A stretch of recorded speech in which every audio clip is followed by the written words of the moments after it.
Welcome to this troubleshooting tutorial of meshed surface for SOLIDWORKS.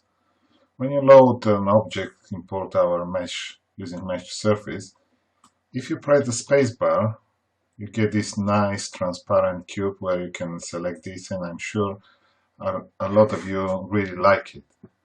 So let's try and go to make a primitive. When we display our settings dialogs for any of our tools and the user presses the spacebar, you see that it actually disappears. This happens because when the SOLIDWORKS shows this transparent glass bar, it actually closes our dialog. We've been working with SOLIDWORKS to solve this problem, but for now there is no solution to solve this, and the only way to do is if you turn the view selector off.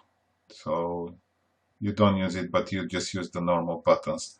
If you don't have this turned on, then you can easily go to primitives, you can rotate the objects on the screen, you can press the spacebar and put it in the standard views, but unfortunately without this nice and smooth glass that it appears on the screen, that causes problems to our add-in.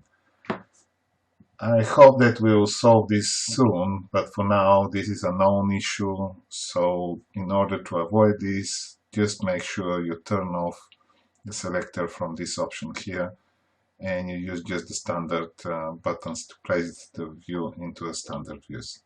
Thank you for watching.